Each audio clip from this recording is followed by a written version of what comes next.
తెలంగాణలో కంచెగచ్చిబౌలి భూముల మంటలు మళ్లీ చెలరేగబోతున్నాయా? సుప్రీంకోర్టు వ్యాఖ్యలపై ప్రభుత్వం ఎలా స్పందించబోతోంది? ప్రతిపక్షాలు ఎలా కౌంటర్ ఇవ్వబోతున్నాయి? సిజేఐ సీరియస్ అవడం వెనుక కారణం ఏంటి? సుప్రీంలో ఎలాంటి వాదనలు కొనసాగాయి? కేంద్ర సాధికార కమిటీ ఏ సిఫార్సులు చేస్తుంది? కేంద్ర సాధికార కమిటీ నివేదికలో ఏముంది? రేవంత్ సర్కార్ ఎలా ముందుకు వెళ్లబోతోంది? ఎలాంటి యాక్షన్ ప్లాన్ రూపొందించబోతున్నారు?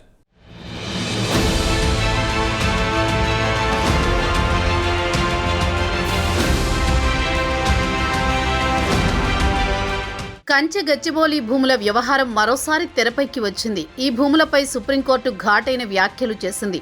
ఈ సందర్భంగా సిజేఐ జస్టిస్ బిఆర్ గవాయ్ కీలక వ్యాఖ్యలు చేశారు. కంచెగచ్చిబౌలి భూముల్లో నరికేసిన చెట్లను పునరుద్ధరించడానికి చర్యలు తీసుకోవాలన్నారు.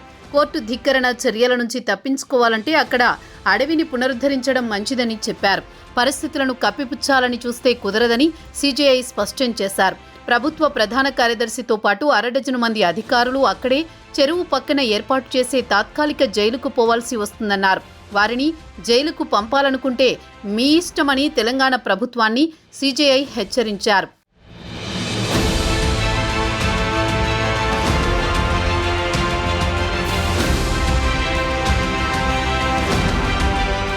కంచెగచ్చిబౌలిలో 100 ఎకరాల ప్రాంతంలో ధ్వంసం చేసిన పచ్చదనాన్ని పునరుద్ధరించాలన్నారు.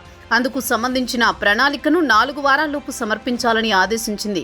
గత నెల 16న జారీ చేసిన ఉత్తర్వులను అనుగుణంగా CJI justice Gavai, justice AG మసీహ్లతో కూడిన ధర్మాసనం కంచెగచ్చిబౌలి భూములపై విచారణ చేపట్టింది.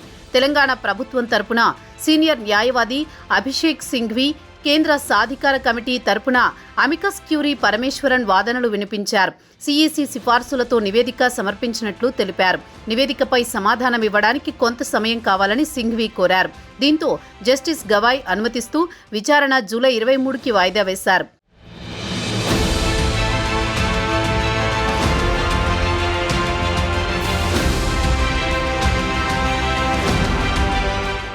సుప్రీంకోర్టు ఇప్పటికే జారీ చేసిన ఉత్తర్వులకు అనుగుణంగా అక్కడ అన్ని రకాల కార్యకలాపాలను ఆపేశామని కోర్టుకు తెలంగాణ ప్రభుత్వం తరపున సీనియర్ న్యాయవాది అభిషేక్ సింఘ్వి వివరించారు. కంచెగచ్చిబౌలికి సంబంధించిన ఫోటోలతో అఫిడవిట్తో పాటు సమర్పించామన్నారు. అక్కడ వేల చెట్లను తొలగించలేదని, కేవలం 147 మాత్రమే నరికేశామన్నారు. ఆ ప్రాంతంలో వన్యప్రాణుల సంరక్షణకు వైల్డ్ లైఫ్ వార్డెన్ అన్ని రకాల చర్యలు తీసుకుంటున్నారని సింఘ్వి వివరించారు. ఈ సందర్భంగా తెలంగాణ ప్రభుత్వం ముందస్తు ప్రణాళిక ప్రకారం చెట్లను కొట్టేసిందని న్యాయమూర్తి వ్యాఖ్యానించారు. 10 ఏళ్ల న్యాయ వివాదం ముగిసిన తర్వాత మొత్తం అధికారిక అనుమతులు తీసుకోవడానికి ఏడాది సమయం పట్టిందన్నారు. ఏడాది నుంచి దీనిపై సర్కారు కసరత్తు చేస్తూ వచ్చినట్లు తెలిపారు. ఈ నిర్ణయం ఏదో వారం చివరలో తీసుకున్నది కాదని స్పష్టం చేశారు.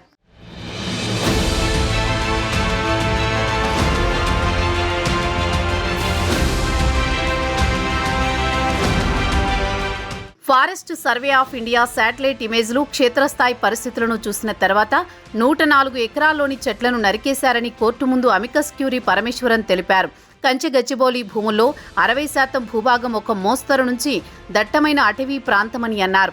రాష్ట్ర ప్రభుత్వం ఇప్పటి వరకు ఉన్న తమ ప్రణాళికను ఉపసంహరించుకున్నట్లు కౌంటర్లో చెప్పలేదని స్పష్టం చేశారు. అక్కడ అభివృద్ధి కార్యక్రమాలకే మొగ్గు చూపుతోందని పరమేశ్వరన్ అన్నారు. కోర్టుకు అన్నీ చెప్పిన తర్వాతే ఈ విషయంలో ముందుకు వెళ్తామని ప్రభుత్వ న్యాయవాది సింఘ్వి వాదించారు.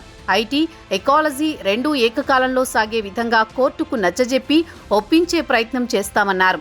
ఐటీ, ఎకాలజీ కొనసాగడమన్నది ఇక్కడ ప్రశ్న కాదని జస్టిస్ గవాయ్ అన్నారు. తామెప్పుడూ సుస్థిర అభివృద్ధినే కోరుకుంటున్నామన్నారు.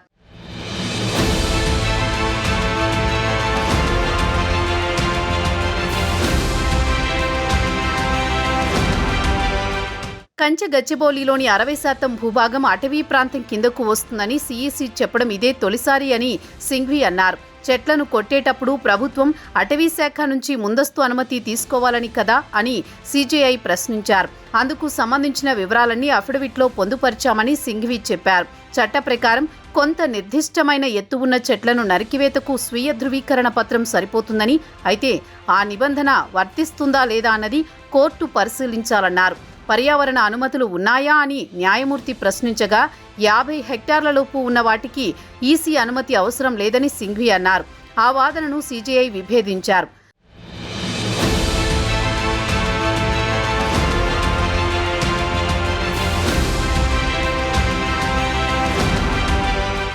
మరోవైపు హెచ్సియు విద్యార్థులపై తెలంగాణ సర్కార్ నమోదు చేసిన కేసులను కొట్టేయాలని విద్యార్థుల తరపున న్యాయవాది సీజేఐని కోరారు. ఇందుకు ఆయన విముఖత వ్యక్తం చేశారు. విద్యార్థులపై ఎఫ్ఐఆర్లు కొట్టేయాలనుకుంటే దానికి సంబంధించి ప్రత్యేక పిటిషన్లు దాఖలు చేసుకోవాలన్నారు. రాష్ట్ర ప్రభుత్వానికి వ్యతిరేకంగా ఆందోళన చేసినందుకు దాన్ని ఇక్కడ సానుకూలంగా మలుచుకోవాలనుకుంటున్నారా అని విద్యార్థుల తరపు న్యాయవాదిని సీజేఐ ప్రశ్నించారు.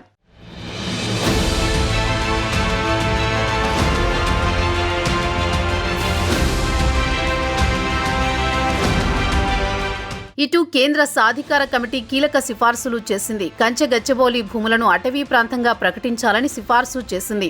భూముల నిర్వహణను అటవీ శాఖకు అప్పగించాలని కోరింది. అక్కడున్న జీవ వైవిధ్యం దృష్ట్యా ఆ భూములను వన్యప్రాణి సంరక్షణ చట్టం 1972 కిందకు తెచ్చే అంశాన్ని కూడా పరిశీలించాలని తెలిపింది. ఇటీవల కంచె గచ్చిబౌలి భూములకు సంబంధించిన సిఈసి మధ్యంతర నివేదిక ఇచ్చింది. ఇప్పుడు ఆ నివేదికను సుప్రీంకోర్టుకు సమర్పించింది. కంచె గచ్చిబౌలి భూముల్లో కొట్టివేసిన చెట్ల స్థానంలో మళ్లీ మొక్కలు నాటి దట్టమైన పచ్చదనం పెంపొందించేలా చేయాలని కేంద్ర సాధికార కమిటీ స్పష్టం చేసింది.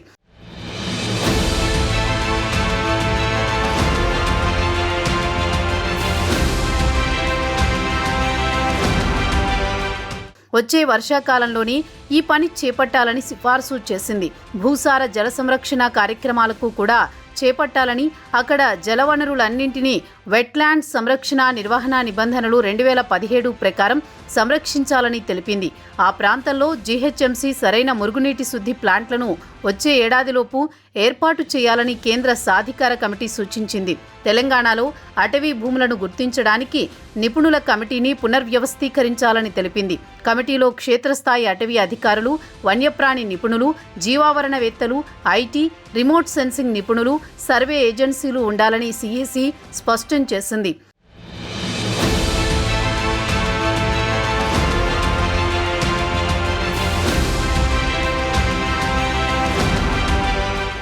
సుప్రీంకోర్టు వ్యాఖ్యలు, సిఈసి సిఫార్సులపై రేవంత్ సర్కార్ ఎలా స్పందిస్తుందన్న ఆసక్తికరంగా మారింది. సిఈసి సిఫార్సులకు అనుగుణంగా ముందుకు వెళుతుందా లేక ప్రత్యామ్నాయ మార్గాలను అన్వేషిస్తుందా అన్న ప్రశ్నలు వినిపిస్తున్నాయి. కంచె గచ్చిబౌలి భూములపై ప్రభుత్వం ఓ క్లారిటీతో ఉన్నట్టు తెలుస్తోంది. తమ వాదనను సుప్రీంకోర్టుకు పూర్తి స్థాయిలో వినిపిస్తామని ప్రభుత్వ వర్గాలు చెబుతున్నాయి. అత్యున్నత న్యాయస్థానానికి అన్నీ వివరించి సానుకూలంగా తీర్పు తెచ్చుకుంటామని అంటోంది.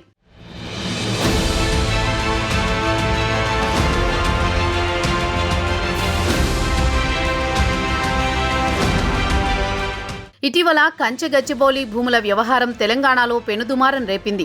కోర్టులో గెలిచి భూములను సొంతం చేసుకున్న సర్కార్ అక్కడ చెట్లను తొలగించేందుకు ప్రయత్నించింది. ఆ పనులు జరుగుతుండగానే రాజకీయ రచ్చరేగింది. ఓ పక్క విద్యార్థులు, మరోపక్క పొలిటికల్ లీడర్స్ కామెంట్లతో అంతా హాట్గా సాగింది. బడాబాబులకు అప్పగించేందుకే కంచె గచ్చిబౌలి భూములను వాడుకుంటున్నారన్న విమర్శలు వచ్చాయి. హెచ్సియులో విద్యార్థులు కదం తొక్కారు. వారిపై లాఠీ చార్జ్ సైతం చేయాల్సి వచ్చింది. ఈ సమయంలోనే పలువురు విద్యార్థులపై కేసులు నమోదయ్యాయి.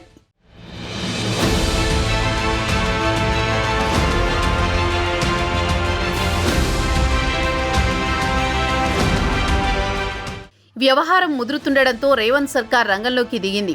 విద్యార్థులపై కేసులు ఎత్తివేసింది. హెచ్సియు నుంచి పోలీసు బలగాలను ప్రభుత్వం వెనక్కి తీసుకుంది.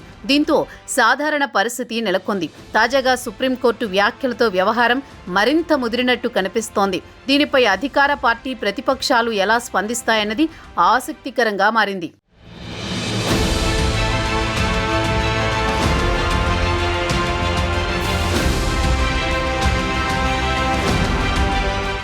సుప్రీంకోర్టు వ్యాఖ్యలతో మళ్లీ కంచె గచ్చిబౌలి భూముల వ్యవహారం హాట్గా మారింది. తదుపరి విచారణ జూలై 23న కొనసాగనుంది. అప్పటిలోపు తెలంగాణ సర్కారు స్పందిస్తుందా లేక నేరుగా కోర్టులో తమ వాదన వినిపిస్తుందా అన్నదే చర్చనీయాంశంగా మారింది. తమ వాదన న్యాయస్థానంలో వినిపిస్తామని కాంగ్రెస్ ప్రభుత్వం చెబుతున్నా పొలిటికల్గా డ్యామేజ్ కాకుండా ముందుకు వెళ్లాలని యోచిస్తోంది. మరి సీఎం రేవంత్ రెడ్డి ఎలాంటి వ్యూహాలతో వెళ్తారో చూడాలి.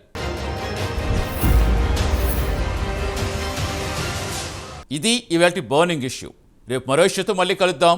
Keep watching prime 9 news. నిజం ఇదే మా ఇష్టం.